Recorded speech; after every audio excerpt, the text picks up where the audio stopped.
Welcome, everybody. I'm Kansas Reflector opinion editor Clay Wirestone, and this is Kansas Reflector editor-in-chief Sherman Smith. I am capable of introducing myself, Clay, but thank you. We are here to talk about the week that was and the week that will be. Welcome to February. I couldn't wait for February to get here. And now it is here in all of its glory. So let's take a look back at the past week in the Kansas legislature, including kind of the epic confrontation between a couple of very ideologically opposed groups on Tuesday, I believe it was. Yeah, before we get into the important stuff that happened, we had the Satanic Grotto show up. This is kind of like a group of antagonists who want to really speak out against organized religion. They're basically atheists, but they use the satanic messaging and branding, I think, just to get under people's skin. Legislators especially don't like this. They showed up this week to protest a rally by a group called Abortion is Murder. They think of themselves as abortion abolitionists, but they're just strongly opposed to abortion. They carry these very large graphic signs of, mutilated fetuses into the State House. The issue is that the state has taken a hard stance against the Satanic Grotto and saying, we're not going to let you in here because you have, messaging and signs that we find distasteful, and there's a history of violence. A year ago when the Satanic Grotto showed up, they ended up coming to blows with some counter-protesters who opposed what they were trying to do. He wanted to stomp on a communion cracker and tear up a Bible. Things got out of hand. But the Satanic Grotto says the problem with this is, with applying these laws, these rules unevenly, is that the anti-abortion movement, aside from also having these graphic images, has a long history of violence in the state. And so they wanted to protest these rules. They're laying the groundwork, they said, for a lawsuit over this. The leader of the group stayed outside. Unfortunately, they did not bring, as planned, their 9-foot zombie Jesus because it was way too cold earlier this week. But they also had a small group inside with some inflammatory signs that said things that we cannot repeat on polite podcasts like this. But they shouted obscenities. They were antagonistic. The Abortion is Murder people did not take the bait. Also, there were just like a handful of people with the Satanic Grotto. There were hundreds of people there for the Abortion is Murder, I think, rally. I mean, I would say several dozen. I was there, but they... Oh no, they filled all around the rotunda on 3 levels at one point to chant and sing in unison. There were quite a few people there. But it happened. There were a lot of police down around the Grotto protesters, but everything was ultimately peaceful and business continued. Yeah, I think maybe legislators learned their lesson from last year. If you don't pay much attention to these folks, they just kind of go away. And then just 2 days later, on Thursday, we ended up having probably the most substantial floor action thus far of the session. This would be in its third week. And that was when an anti-trans piece of legislation came up in the House. Now, just to give a little bit of background here, this was originally a bill that was dealing with gender markers on driver's licenses. In committee, a provision was added that would restrict access to bathrooms to people only to people whose biological sex at birth matches with whatever the restroom is. So if someone's a trans man, they still have to go to the women's restroom. If someone's a trans woman, they still have to go to the men's restroom. None of this was debated particularly in committee. There was no hearing. And then it all went to the House floor on Thursday. So tell us what happened then. It was actually Wednesday. Oh, sorry, Wednesday. The whole process was very unusual. They announced the initial hearing on this bill with less than 24-hour notice. As Democrats said, this was an attempt to try to limit the public input on the initial bill, which is just to say Chris Kobach lost in court, and so we want to try to pass a law to make it clear that you can't change your gender marker license on your driver's license, even though this has been happening for 20 years or more, and there has never been any evidence that this has caused a problem. Or any actual complaints from Kansas. Yeah, and no complaints, right. So they started with this bill Monday of last week. They in committee, they have a hearing where they don't even announce that they're going to take action on this bill. They just start to take action.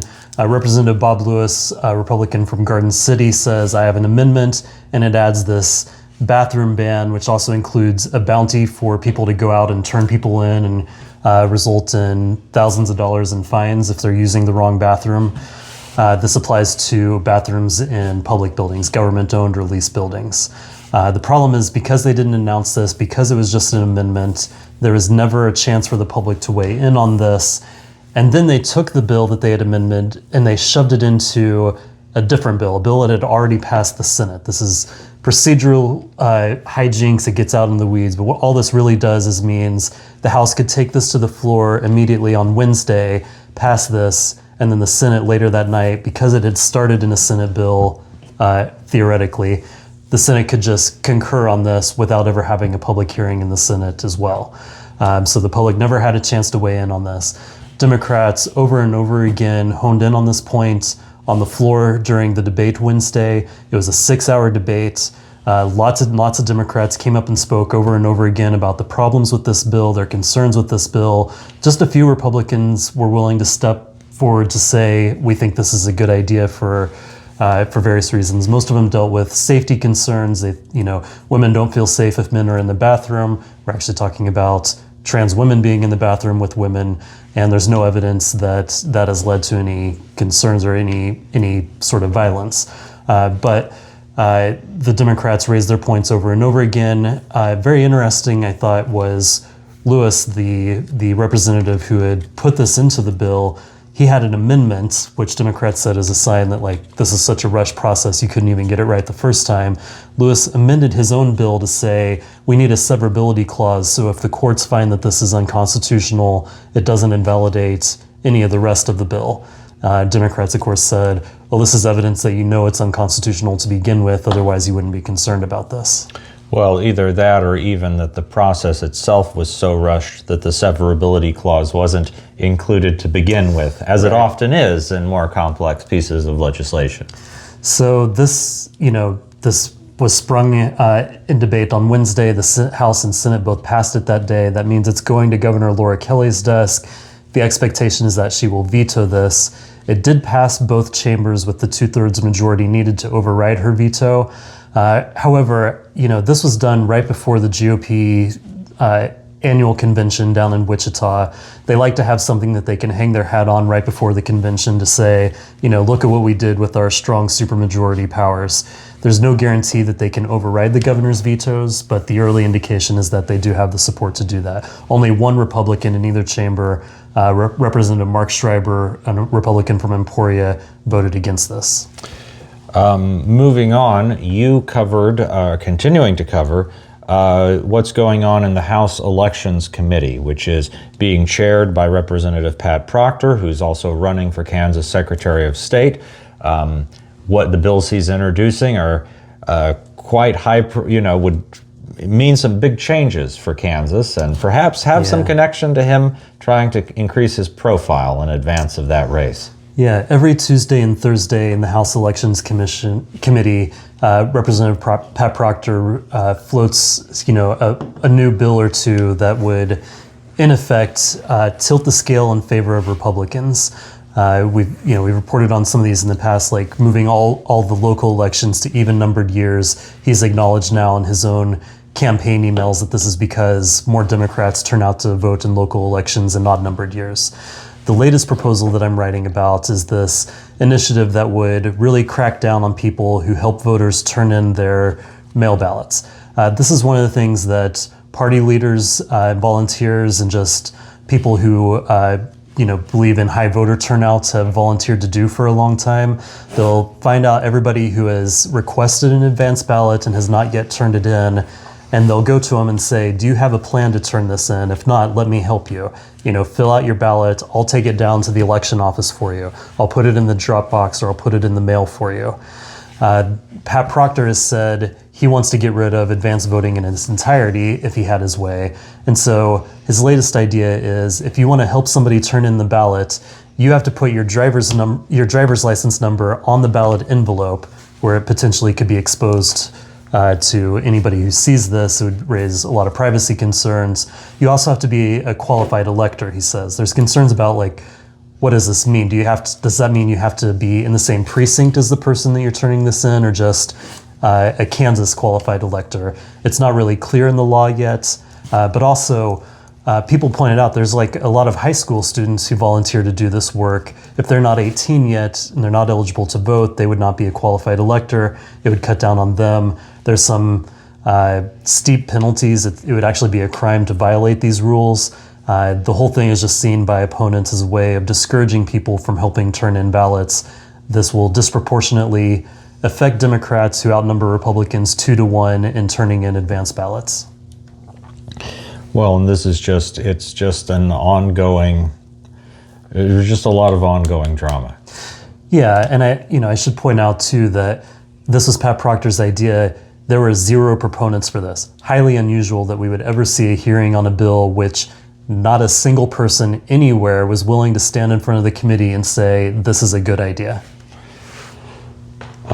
Indeed. And we will one of the things that's important to understand when talking about these elections bills is that this is a House committee, and there are at least 2 more or multiple more steps that would have to happen for these to become law. They would have to make it to the House floor. So in other words, they'd have to make it out of the committee, and then the whole House would have to vote on it. They then go over to the Senate, and the Senate would, theoretically have to hold its own hearings and then eventually hold its own vote. So there are a lot of potential stopping points for this legislation to move. And I went to the press conference with Democratic leaders, Brandon Woodard for the House and Dinah Sykes for the Senate, and Brandon Woodard said, almost none of this is probably going to make it to the floor. A great many of these bills are not going anywhere. Even if it did go through all of this, the governor would likely veto some of these things, and they would have to have 2/3 majority to override that veto. But even Pat Proctor and the videos that he has posted to his own social media, where he's speaking at campaign events, where he's talking to these crowds that swell with attendance to 7 or 8 people, he says it's likely that these are not going to pass this year. He says it's because people don't like to vote on election bills during an election year. It's also likely that people don't like to vote on bad ideas. So looking at this week now, we're finally in week 4 of the can you imagine? Can you just imagine that it's going by so fast? Now we're in week 4. Work continues on the state budget, arguably the biggest thing that legislators have to do. But frankly, there was a budget hearing last week. Not a huge amount happened. There's nothing really happening publicly for that this week. I'm sure there's a lot of conversations and horse trading going on behind the scenes. But the House Higher Education Committee is going to be hearing something. Tell us about that. Yeah, House Education is looking at a bill that more or less would really crack down on what Republicans deem to be diversity, equity, and inclusion, or critical race theory related courses. They want to hammer the post-secondary institutions that offer classes that fall along these lines. This is model legislation from ALEC. A lot of people are upset about this, in part because there's no set definition of what qualifies as DEI or CRT. I'm not even sure that Christy Williams, the legislator from a Republican from Augusta who's behind this, I'm not sure that she could adequately define these terms. It really just means anything that Republicans don't like in a political context. But that's the legislation that the committee is going to take up. And, as we've seen from some other states, including, I think, down in Texas, where they've already passed laws like this, when legislators start to fiddle around with what can and cannot be taught in colleges, it gets into some very strange situations. You know, there was a university down in Texas where a professor was told that he couldn't teach Plato because some of Plato's writings have to do with like divided identity and, you know, different natures that someone might have, and it was decided that that had too much to do with, you know, possibly transgender ideology and the like. You know, it's almost like restricting free speech on the basis of content is a bad idea. And then we've also got a long running story having to do with our Kansas SNAP program and whether or not people, what people using SNAP can buy. Yeah, they're going to have a hearing to dive into this. They passed a law last year that said you can't use this food assistance money, this federal food assistance money that the state administers to purchase candy or soft drinks. Of course, the definitions for those are a little murky. It's not clear what does or doesn't apply to this ban. They required the state to basically petition the federal government to say, we want to create this exemption. Because it's a federal government program, the state has to get the federal government's permission to do this. And the state has basically been dragging its feet on actually getting that request. It's called a waiver, and submitting that waiver and getting it approved by the federal government. Republicans are getting agitated about this. What's taking you so long? Why can't we just go ahead and ban this stuff? Well, to keep up with those stories and everything else, we post many stories every day on Kansas Reflector, especially when we are in such a busy time as we are now. Please subscribe to our newsletter. It comes out every day, 7 days a week, however many days a month, 365 days a year. Go to kansasreflector.com/subscribe. That's kansasreflector.com/subscribe. Well, Sherman, thank you for inviting. We're actually taping this at Sherman's house, so I shouldn't thank Sherman for coming here because he was already here. But thanks for chatting today. Yes, thanks for joining me here at the wall of sound behind us. That's right. My name's Clay. I am Sherman Smith, editor of Kansas Reflector. And thanks so much for watching and listening, and we'll see you next week.